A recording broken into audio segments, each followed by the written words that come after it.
진짜 쉬운 진단 참여 방법을 알려드립니다. 첫 번째, 전화 참여. 02-325-8200번으로 전화하셔서 궁금하신 종목과 매수가, 비중을 말씀해주세요. 두 번째, 게시판 참여. 토마토TV 홈페이지 tv.이토마토.com으로 들어오셔서 아자아자 게시판에 글을 남겨주세요.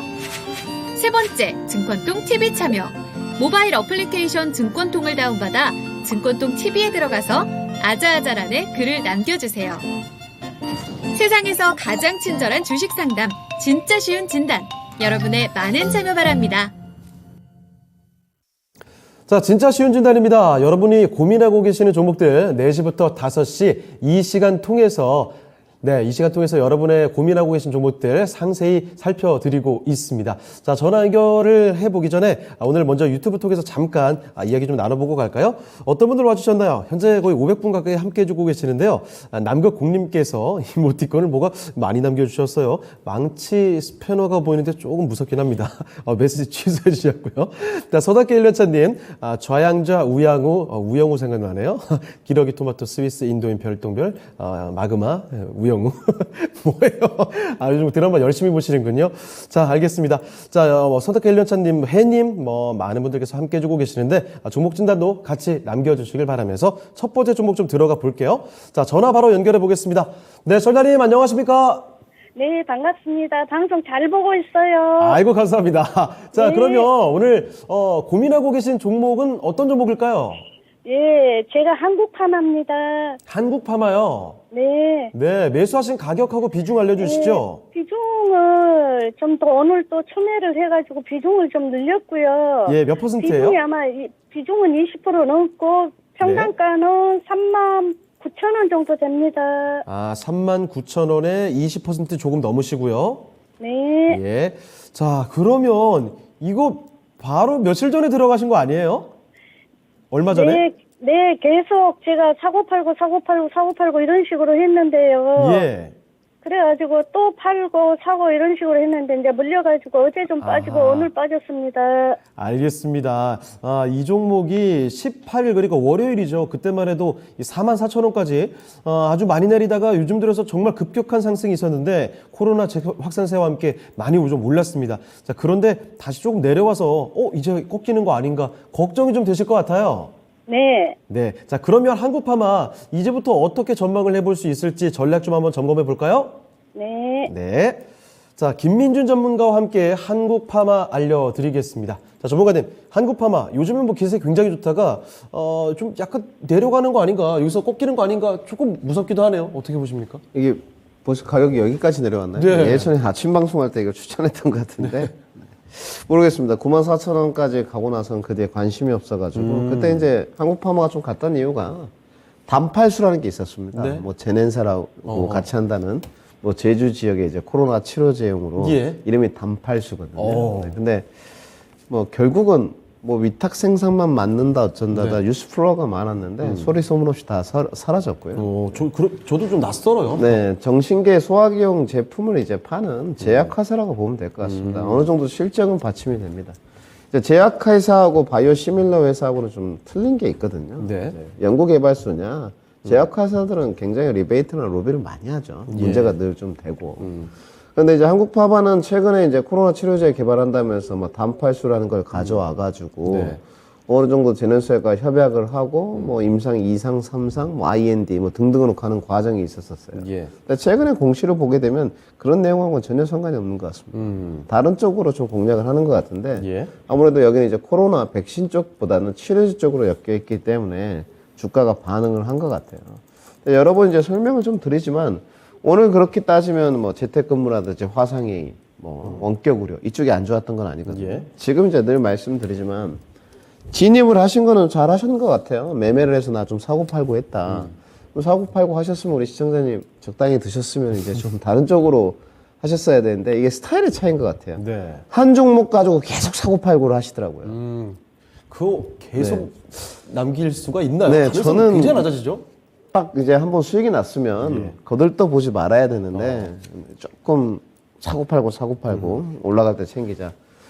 지금 이제 그렇게 되면 어떤 공식이 성립이 되지 않느냐? 순환매라는 게 주식시장에 없어지죠. 네. 그러니까 늘 말씀드리지만 코로나 확진자 추이가 얼마만큼 추세를 탈지는 모르겠습니다. 그리고 학습 효과가 어느 정도 선에서 생길지도 지금으로서는 판단을 할 수 없어요. 예.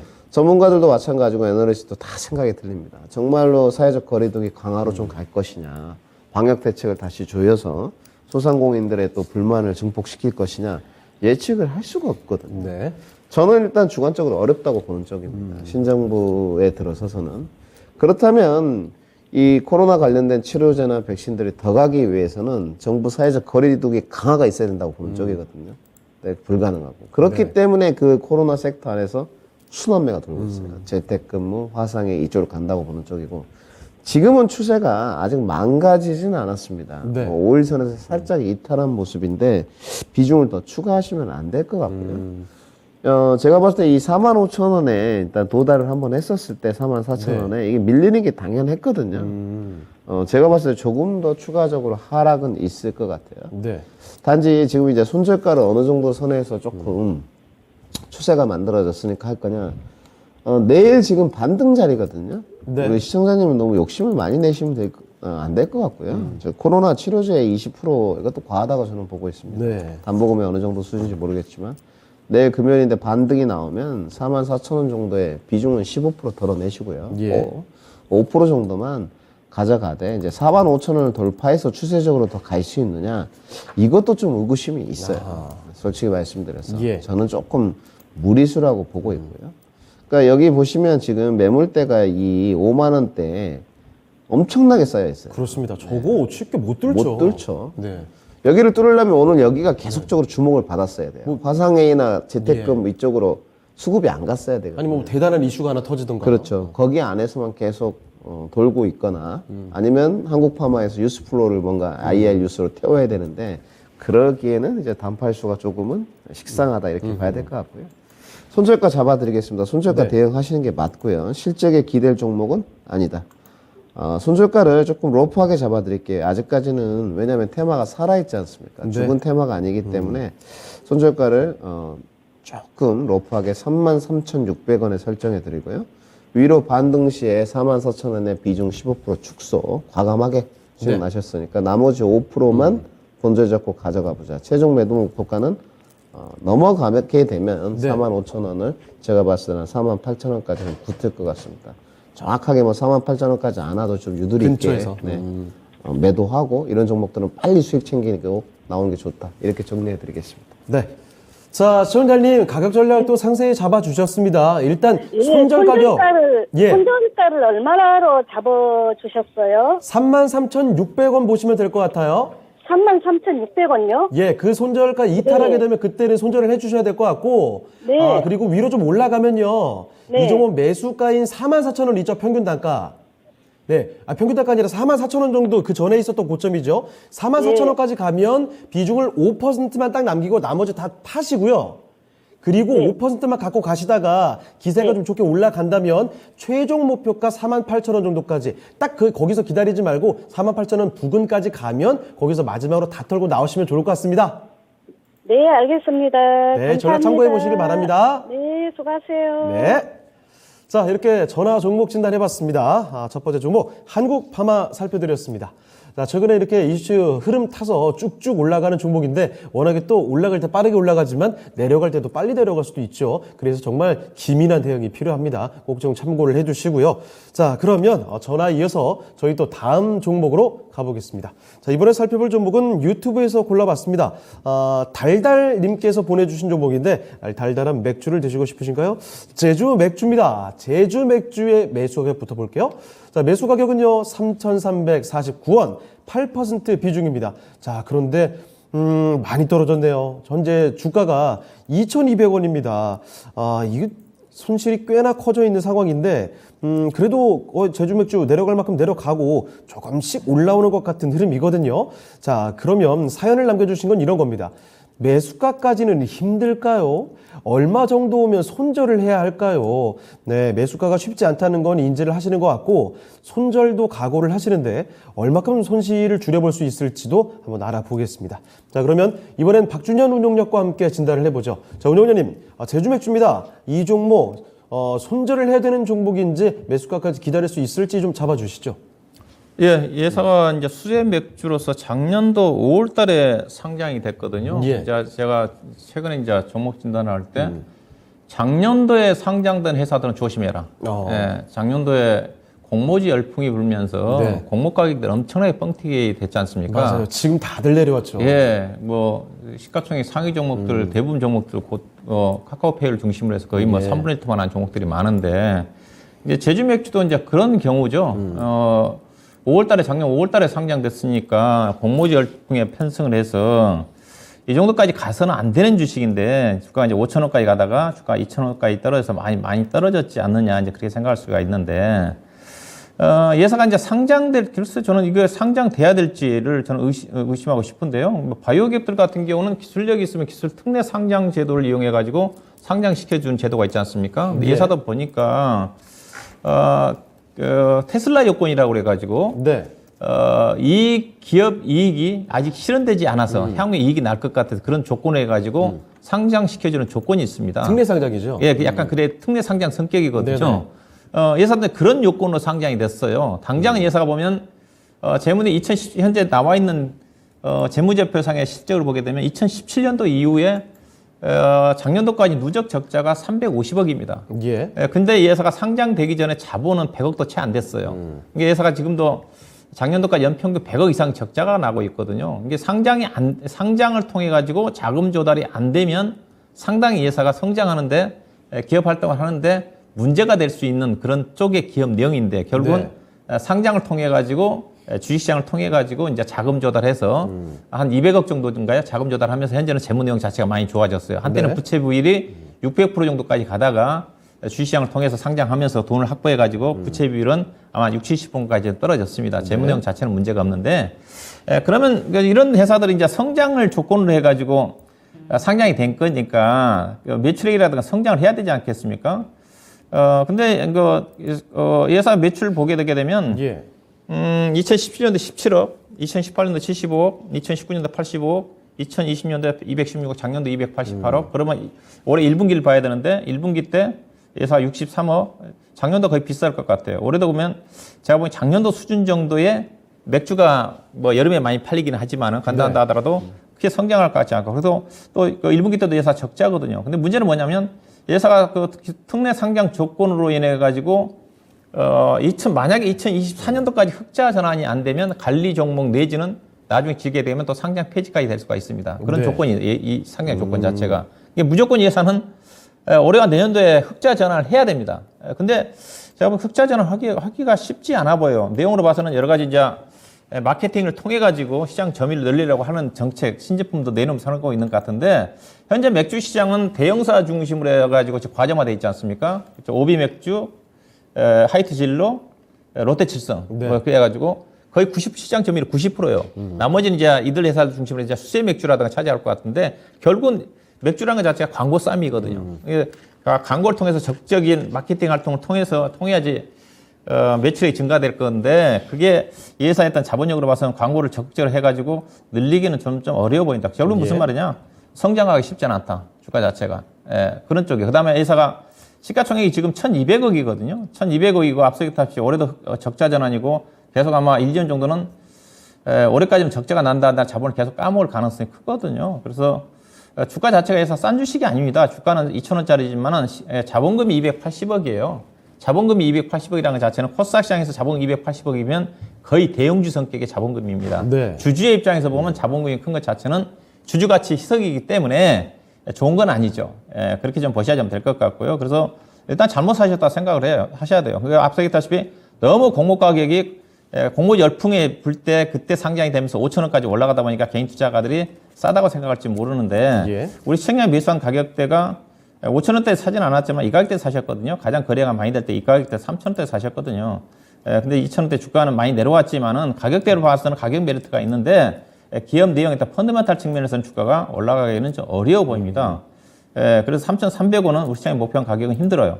예. 일단은 기술적인 반등이기 때문에 합리적으로 본다 하더라도 2,400원 정도가 적정한 반등 목표예요. 이 가격대에서 파셔가지고 다른 종목적으로 지금 뭐 이 종목도 많이 빠졌지만 다른 종목도 기업 내용이 좋은데 빠진 종목들이 훨씬 더 많거든요. 굉장히 많죠. 그래서 이 종목은 지금이라도 저는 손절해가지고 다른 걸로 가는 게 빠르지 않겠는 생각이 좀 되는데 조금 미련이 있으시면 2,400원 언저리 정도가 현재 가격대 10% 정도 올라간 수준 자체가 적정한 매도 가격이고 그 가격대에서 교체 매매한 전략이 가장 유리하지 않겠나 봐야 될 것 같습니다. 알겠습니다.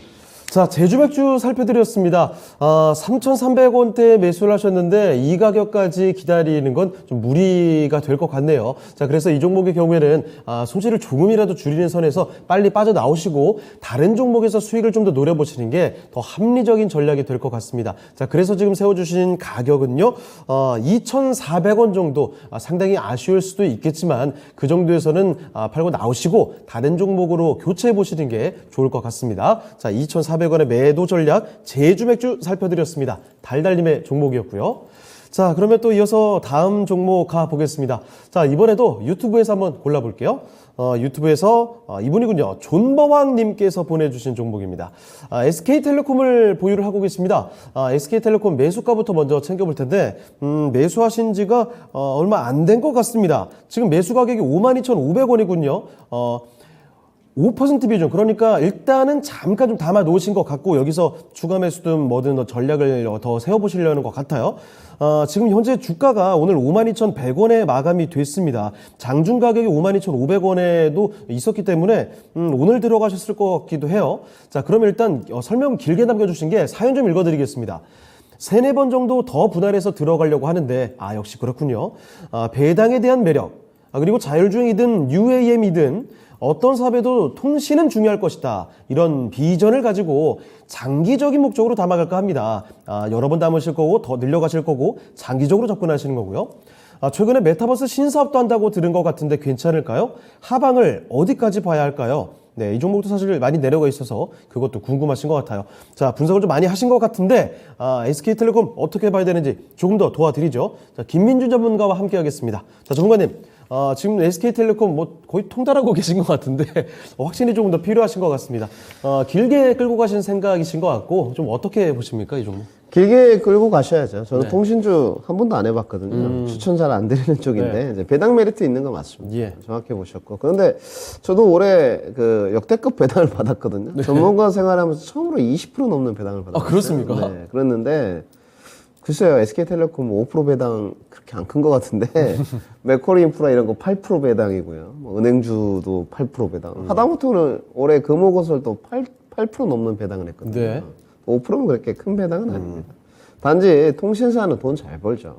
이건 반론의 여지가 없고 PER도 뭐 10배 정도 수준이니까 좀 장기 투자 관점에서 많이들 하세요. 그런데 첫 번째 이제 질문을 하나하나씩 좀 말씀을 드려봐야 되겠죠. UAM, 도심 모빌리티 될 것이냐.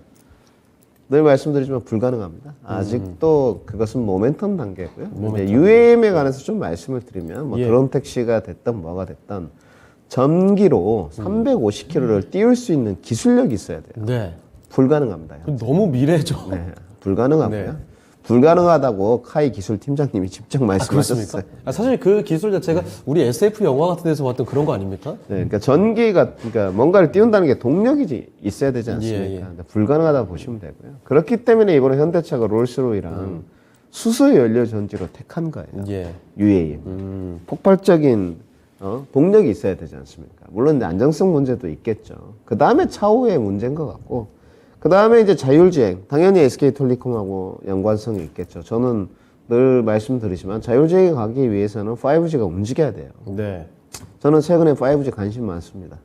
바닥권에 있고 실적이 뒷받침되지는 않지만 실적이 조금만 올라와도 반응할 수 있는 섹터는 5G예요. 최근에 KMW 이런 종목들 실적 정말 안 좋거든요. 예.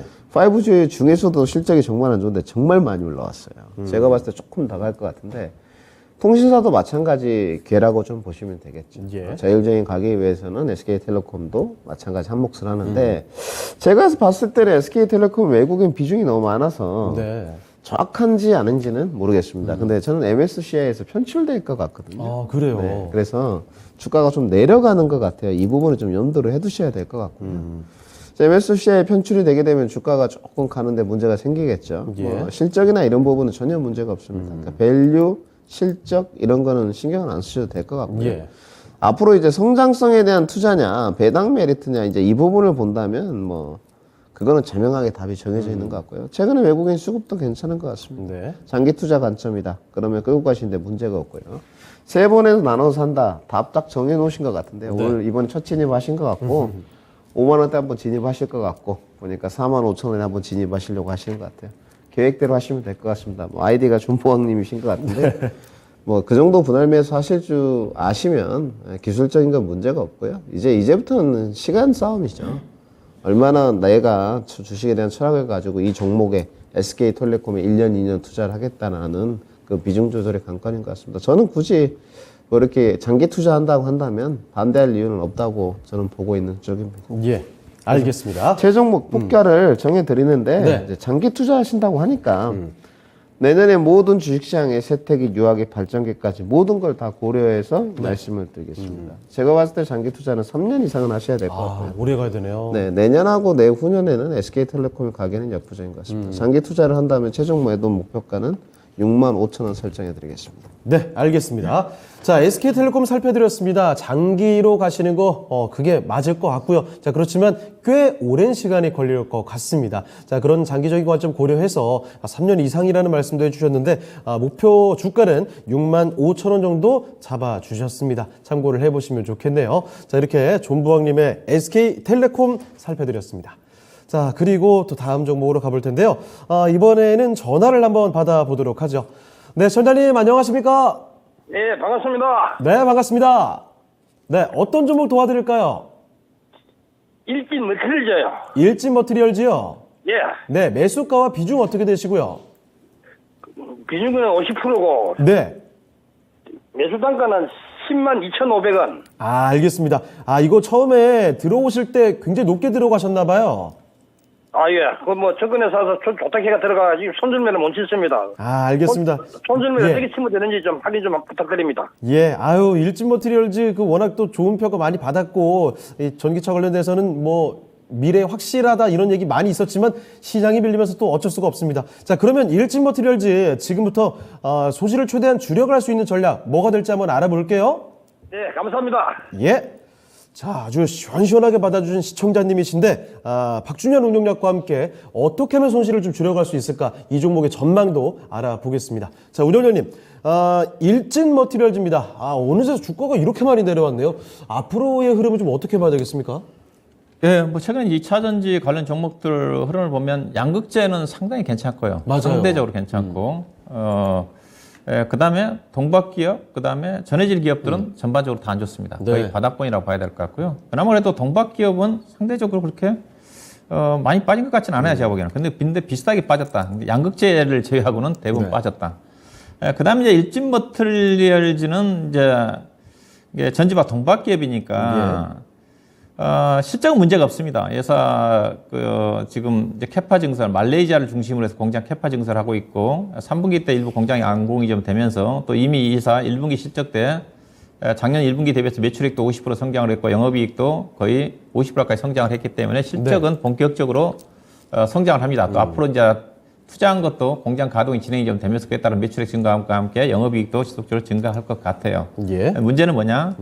회사가 이제 최근에 5월달, 6월달에 두 가지 이슈가 있었지 않습니까? 첫째는 일단은 매각 이슈입니다. 매각 이슈. 대주주가 회사를 팔겠다고 매각을 좀 내놨고, 그다음에 6월달에 이제 삼성 SDI 쪽에 8조 5천억 규모, 2020 올해부터 6월 2030년도까지 8조 5천억 규모니까 연간 단위 한 1조 내겠죠. 대규모 이제 수주 공급 계약도 해놨고. 예. 근데 이제 어떻게 보면 시장에서 이제 그런 해석을 한 거, 이 종목이 이제 매각 이슈가 나오면서 주가 급락이 나왔거든요. 네. 근데 왜 매각을 할까? 잘 나가는 회사 매각을 할까? 그러니까요. 그걸 시장에서 의아시는 하고 있는 겁니다. 잘 나가는 기업. 근데 네. 이제 이걸 봐야 되는데 매각 이슈 자체가 예산 일진 무찔려지기 때문에 일진 그룹에인데 일진 그룹하고는 관련이 없습니다. 일진 그룹에 일진 홀딩스라는 회사가 있는데 전혀 일진 홀딩스가 지분 관계가 없어요. 허시 집안이고 예산 일진 머티리얼즈 아마 개인 회사입니다. 허재맹 씨라는 사람이 지분 53% 갖고 있어요. 근데 일진그룹이 다 허씨 집안이기 때문에 제가 알기로는 형제라든가 관계 회사는 맞아요. 근데 지분 관계는 전혀 없습니다. 전혀 없고. 그래서 허재맹 씨라는 사람이 왜 이 매각을 내놨을까? 결국은 시장에서는 그냥 주식 팔고 그냥 사업을 떼겠다는 쪽인 것 같아요. 그러면 사업에 의지가 없다는 거지 않습니까? 대주주가. 네. 그럼 결국은 어느 쪽 매각을 한 상태니까 매각 인수자가 유력하게 나오면 그게 호재로 작용할 수가 있거든요. 약간 대그룹들이. 아주 나올 밀어줄 수- 만한 그룹이면. 그렇죠. 근데 현재 이 회사가 매각이 나오면서 시장에서는 이 회사에 관심 있는 쪽은 포스코, 그다음에 롯데케미칼, 그다음에 SK온, LG화학 네 군데가 관심 갖고 있다고 그랬었는데 네. 인수를 안 하겠다고 선언한 쪽은 LG화학, 그다음에 포스코 네. 인수 안 하겠다, 관심 없다. 이 국직관 쪽에서. 네. 그러면 이제 관심은 경우 롯데케미칼하고 SK거든요. 예. SK인데 롯데케미칼은 인수를 안 할 거다. 왜냐하면 솔루스 첨단 소재를 인수했지 않습니까? 네. 솔루스 첨단 소재를 인수해가지고 오늘 솔루스 첨단 소재가 주가 급락이 나왔는데 실적이 안 좋게 나왔어요. 네. 실적이 안 좋게 나왔고 솔루스 첨단 소재를 통해서 아마 성장할 것 같고 그다음에 SKC가 지금 동반기업이지 않습니까? 예. SKC가 만약에 일진 머티리얼 인수를 하게 되게 되면 시장 점유 1위로 올라가는데 네. 굳이 SK 같은 경우는 인수를 안 할 거다. 과거 일진 머티리얼과 아마 사이가 안 좋았던 것 같아요. SKC가 네. 그 시장 참여하기 전에 어허. 일진 머티리얼 참여하려고 인수를 하려고 했던 건데 근데 결국은 안 돼가지고 결국은 SKC 통해서 동박기업에 진출했기 때문에 네. 굳이 SK가 일진 머티리얼을 지금은 안 할 거다. 오히려 SKC를 키워가지고 LG 머티리얼 시장 점유율을 잠시 갈 거다. 네.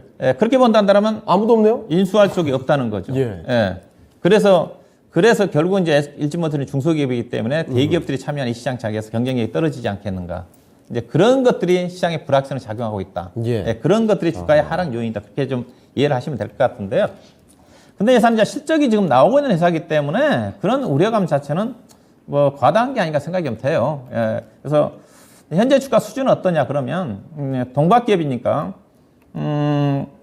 일단은 양극재가 제가 시장에서 가장 프리미엄을 받아야 된다고 그랬고 양극재가 PER이 40배면 동박은 30% 정도 그다음에 전해질은 25%, 27% 정도 그렇게 할인을 받아야 되거든요. 네. 근데 현재 주가 일진 머티리얼 올해 지금 예상되는 실적 PER로 보면 올해 지금 35배 되는 수준입니다.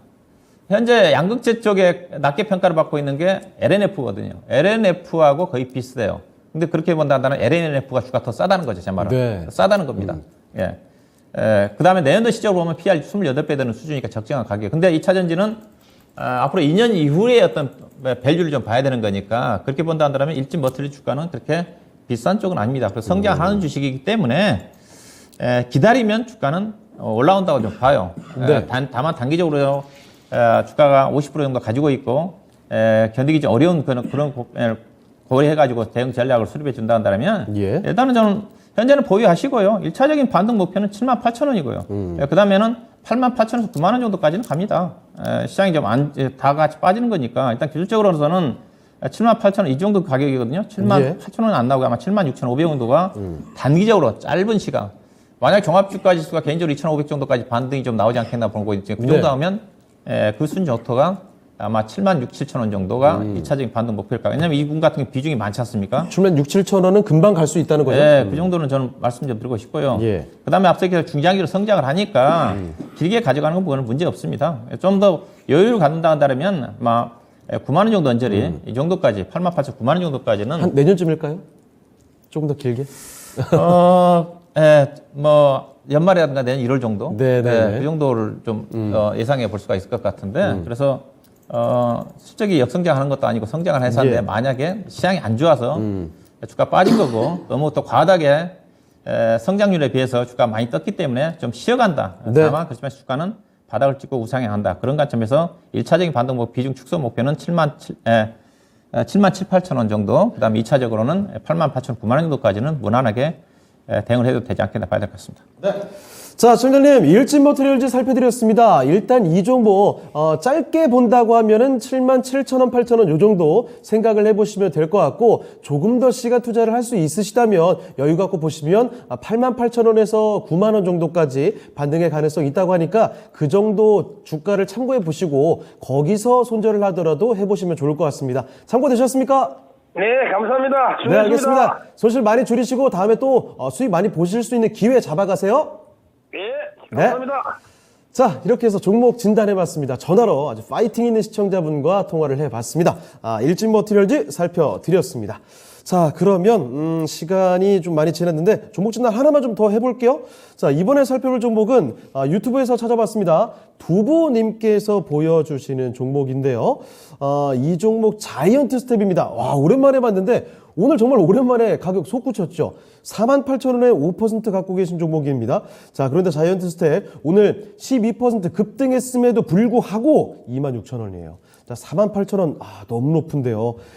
지금부터 한번 알아보겠습니다. 자, 김민준 전무관님, 48,000원도 사실 그때 많이 내려가서 좀 조정 한 차례 내려간 가격이었는데 거기서 한 번 더 내려와서 2만 원대입니다. 자, 자이언트 스텝 오늘 급등했는데 다시 올 타이밍이 됐습니까? 저는 분명히 그때 당시에도 여러 번 말씀드렸어요. 하지 말라고. 네, 하지 말라고 말씀드렸었고. 메타버스 NFT 할 때 이제 모멘텀 구간이지 않습니까? 네. 그러니까 내가 그 모멘텀 구간에서 딱 시세가 출발할 때 조금 나간 상태에서까지는 상관이 없어요. 네. 달리말이 올라타가지고 그래도 이제 뭐 100m다. 근데 한 40m 정도 나갔어요. 뒤늦게라도 쫓아가야죠. 네. 근데 이제 모멘텀 구간에는 비이성적인 시세가 나지 않습니까? 여기 처음 제가 이토마토 이제 선면 제가 왔는데 늘 똑같은 말씀을 드리잖아요. 다른 방송국에 똑같이 말씀드렸거든요. 5G 때도 좋았지 않습니까? 네. 얼마나 좋았습니까? 지금 어떻게 됐죠? 끝도 없이 갔는데 말이죠. 네, 그때는. 지금 완전 지하 바닥이지 않습니까? 네. 시장이 이제 재평가 구간에서 실적에 받침이 안 되니까 내려올 수밖에 없어요. 그러면 자이언트 스텝이 실적에 뒷받침되냐? 어디가 되고 있죠? 저라면 이런 종목 안 삽니다. 이게 4년 내내 적자지 않습니까? 그러면 기술력이 있느냐? 메타버스의 앞으로 성장성은 무궁무진하죠. 그거는 확실합니다. 네. 근데 무궁무진한데 실적이 지금 전혀 하나도 없고 시장이 이제 재평가를 모멘텀 구간이 끝나고 이게 86,000원까지 갔던 주가지 않습니까? 예, 엄청났죠 정말. 그럼 이제 시장의 재평가 구간에서는 냉정하다는 거예요, 지금. 그러면 지금 단기 반등으로 좀 봐야 될 것 같고, 최근에 계약 상대방이 하이브였습니다, 하이브. 네. BTS 오빠들 군대 갑니다.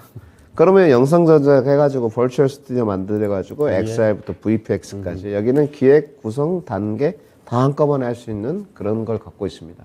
결국은 이제 메타버스라는 게 가상 세계지 않습니까? 그렇죠. 거기서 뭐 구찌백도 메고 뭐 디올백도 뭐하고 BTS 오빠들도 만나고 요즘 군대는 휴대폰도 다 가지고 다닙니다. 맞아요. 그렇기 때문에 이런 걸 제작한다는 소식에 오늘 뭐 자이언트 시스템만 좋았던 건 아니거든요. 네, 여러 메타버스 좋았어요. 관련된 주들이. 근데 단기 반등세로 좀 봐야 될 것 같고요. 저는 과감하게 시장의 저평가 구간에서 아직은 실적으로 뒷받침되지 않는다. 고생 많이 하실 거다. 많이 오르면 저는 33,000원, 33,000원에 손절 하시고요. 포트 교체 의견 드리도록 하겠습니다. 이것은 네. 더 밑으로도 기다릴 필요도 없어요. 25,000원만 무너져도 바로 손절하셔야 됩니다. 네, 알겠습니다. 자, 자이언트 스텝 간략하게 또 심플하게 핵심 짚어주셨습니다. 33,000원 정도 많이 올라가야 그 정도까지 봐야 되는 종목이다 라는 점을 말씀해 주셨으니까요. 참고를 해보시고요. 자, 그러면 종목 진단은 오늘 여기서 좀 마무리 해보겠습니다. 지금부터는 내일장에 대한 이야기로 넘어가 보죠. 자, 먼저 박준현 운영위원께 여쭤보도록 하겠습니다. 운영위원님, 내일장은 어떤 포인트로 봐야 되겠습니까? 예, 내일 뭐 주말이고 그러고 우리 시장 자체가 지금 오늘 좀 나왔지만 그게 빠르게 가는 장세는 아니거든요. 일단 맞아요. 시장 자체는 여러 가지 다양한 악재들이 거의 다 반영이 좀 됐고요. 네. 그래서 투자 심리가 좀 빠르게 좀 개선이 좀 되고 있는 쪽인데, 일단은 인플레이션 지표 자체 어느 정도 정점이 나온 것 같고요. 예.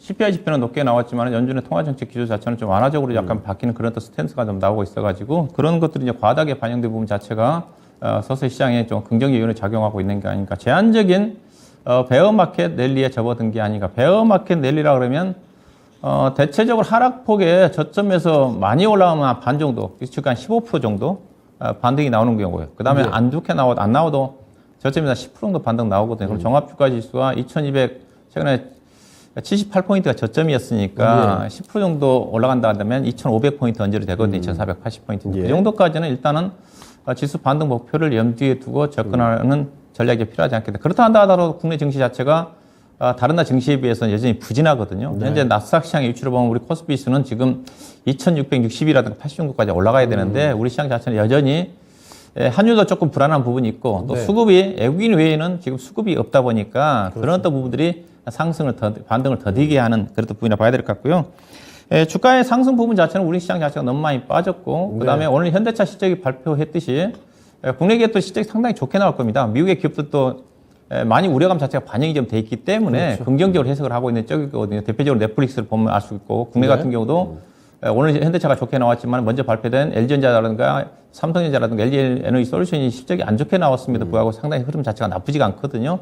그래서 실적 시즌에 관련 기업들이 부정적으로 영향을 미칠 것 같지 않다. 이 부분 자체가 주가에 반등 요인으로 작용하지 않겠는가 그렇게 봐야 될 것 같고요. 네.